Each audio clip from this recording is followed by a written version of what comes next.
allez Malal. Der en fait d'abord il faut qu'on s'accorde ci kan mooy ambulant ak kudul ambulant. Même lui il a un problème parce qu'il s'organise toujours à dire les marchands dits ambulants. Il faut renvoyer au mot sa propre définition. Un ambulant, un marchand ambulant, c'est celui qui marche en vendant. D'accord. Mochare Pocho, depuis plus de 20 ans, c'est un marchand ambulant. ci lay dundal njabootam. mooy butigu mbagg. day wekkoo saagam def ci ay produits du contexte bu par exemple ouverture scolaire jote ay fourniture la ci yab ak ay sac ak ay tuulu élèves soxla di wër di jaay ci lay dundee njaboot dundalee njaboot mbisaan sow lawbel loolu mooy liggéeyam Pape lawbel la loolooy liggéeyam et ñooñu amuñu place Colobane amuñu place Sandaga amuñu place Kër Massar dañuy barde marchand ambulant mooy kii barde yow xam nga li ma lay wax barde mooy yeewu il n'est pas sédentaire. Il est pas sédentaire. mën nga jóge à partir de Guédiawaye dox ba HLM li mu wax dëgg la aujourd'hui les activités commerciales on est dans un pays où tout le monde vend léeg-léeg nga am sa jabar muy jaay ay saak wala di jaay ay sëru nocci et cetera donc lu am la donc li ngay wax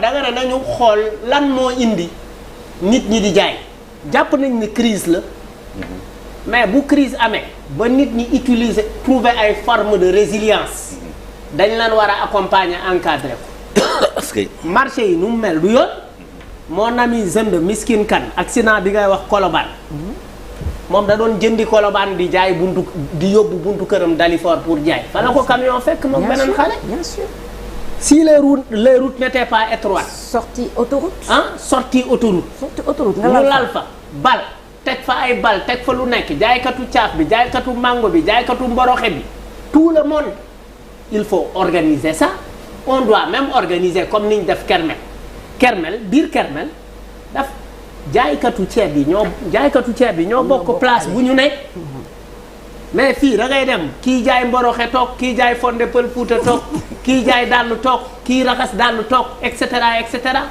et les politiques sont dans la négociation de l'électorat. C'est vrai. Ça c'est un mensonge, il faut l'arrêter. On ne négocie pas l'électorat fekk da ngay rey sa askan. D'abord la priorité aux riverains parce que ñoo fa dëkk mooy seen cosaan. Qu'est-ce qu'ils ont dit? Est-ce qu'ils sont d'accord avec? Est-ce qu'il y a un cadre de concertation permanent entre les riverains ñi fa dëkk ak population yi? non ñun ak riverains amuñu problème. non xaaral non déglu ma rek. ñun ak riverains amuñu problème mais xam naa waxuma nañ leen fa jële parce que li ngeen di def c'est un métier très licite. avant na sax yéen da ngeen di yeewu dem da ngeen am seen xaalis jëndi marchandise toog di jaay di xaar yàlla di ñafe vraiment li ngay wax dëgg la ku entreprise bi dàq mi ngi ci ambulant mi ngi jaay ki école bi dàq mi ngi jaay loolu yëpp dëgg la mais dañ ko war a organiser ko mooy c'est-à-dire tey même boo duggee dans nos quartiers la yaa ngi wax ni boo demee sa koñ doo am foo gaare. Pourquoi? Parce que da ngay tabax sa kër loi bi nee na la waroo dépasser. de même pas 2 mètres 1 mètre et quelque. waroo dépasser nangam mais nga dépasser ko. def fa sa mbaaru xar def fa sa yokk sa atelier tailleur. et cetera. Ça il faut l'organiser. Maintenant la définition de wëy war nga fa nekk de manière précaire parce que tout ça n'est pas précisé clairement. Effectivement. Parce que ñu ngi sóor ni effectivement dañuy définir sax période yi ñuy wax ak ambulants yi. Si les élections sont éloignées on vient on leur crée des problèmes. Si les élections approchent on leur fait des promesses. Il faut qu'on sorte de ça. Très bien. Parce que cadre bi lu ñu war a harmoniser la. Harmoniser cadre bi parce que insécurité dafay am yeneen ak yeneen dafay am même le cadre de vie n'est pas agréable dañ toll aussi ci fi nga xamante ne si on veut garder notre manière de commercer ne ñun dañu bëgg mu nekk sëmbaxloo nañu wut ay bayaal yu yaatu yoo xamante ne c'est exclusivement dédié aux ambulants wala aux tabliers ne leen ay ca leen fii et puis jàpp naa ni ku munoo nekk waroo nekk 45 ans di nekk ambulant def ko pendant plus de 25 ans ça veut dire que ça veut dire que tu ne progresses pas dans ton travail. Ah bon? 25 ans ambulant war nga am magasin. non pour man. Ah bon? Un ambulant. Non, il n'a fait que 27 ans. Il n'a fait que 27 ans. war na am magasin. am mel ne. Et tu as fait 27 ans non? non attends là.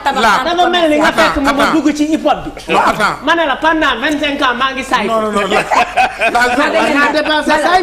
war naa Malal. Là je ne suis pas d'accord. Moulay tu as fait que 27 ans. Non am na ñoo xam ne c'est des professionnels.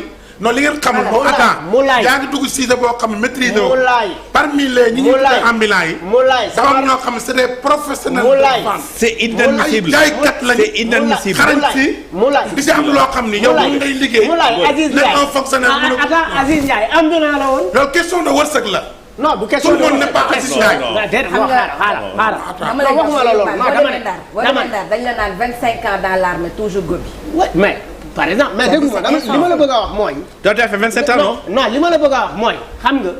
il ne faut pas xam nga dafa am lu mu wax. waa CCBM. non dafa am lu mu wax daane une mesure peut-être impopulaire mais dans le long terme.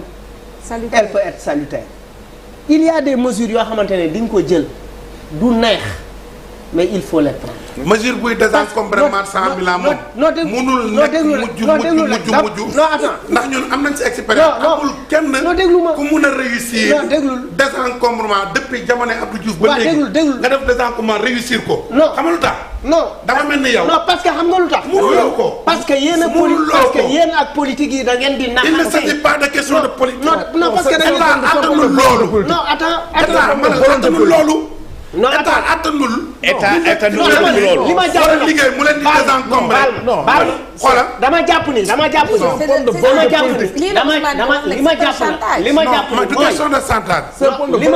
li ma jàpp ni li tax coow li jóg mooy loo gis dafay jot. waaw. C'est un gouvernement qui vient d'arriver qui a trouvé le pays dans une situation très compliquée kenn du ko weddi ndaw ñi amuñu liggéey pour man le déguerpissement ce n'est pas une priorité. du solution sax non déglu ma non jàpp naa ni lu ñu war a def. du solution sax non lu ñu war a def lu ñu war a def mais pour man il faut pour man dañu war a procéder par ordre. foofu la ñuy jëm après bu ñu dañu war a procéder par ordre prioritaire.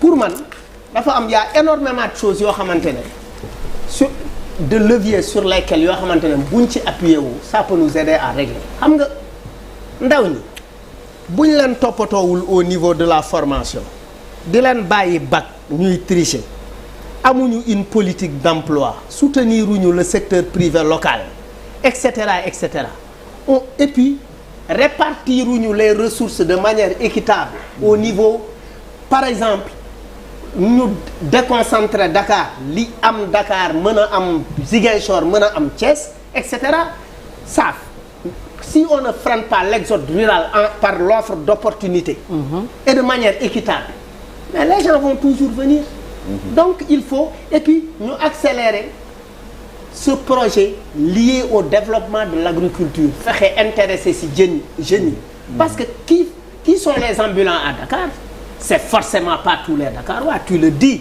ñi koy def banlieue lañ jóge ñi koy def ci monde rural bi lañ jóge donc il faut vaincre le mal à la racine qu'est-ce qu'ils ont abandonné pour venir être des commerçants ils ont abandonné leurs terres ont été vendues leurs terres ont été spoliées on a donné leurs terres à des multinationales nañ ñu delloo askan wi li ñu moom bu ñu delloowee askan wi li ñu moom on peut arriver à régler un certain nombre de choses. Mais comme li ngay wax on aura toujours si on ne règle pas les questions si on ne trouve pas des solutions structurelles tôt ou tard on aura encore des flux yoo xamante ne il va exactement une question parce que je t'ai entendu dire que déguerpissement pour l'instant de priorité. Oui.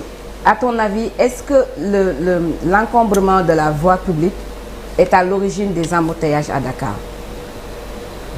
Wala non benn origine embouteillage bëri na non est-ce que étroitesse de nos routes ci la bokk mais aussi suñu oto yu bëri yi ci la bokk. je dis bu ma la nee l'encombrement de la voie publique waxuma les marchands ambulants ndax sekk fi mu toll nii ñemeetuma ko. oui dama ne le fait que voie publique bi. oui ñi war a dox ci trottoir bi nekk ci tali bi est-ce que pour yow bokk na ci fee yi tax li circulation bi di rouler gaawul. waaw ci la bokk. ci la bokk ci la bokk on te dit qu'un Dakarois perd 80 heures par semaine. oui.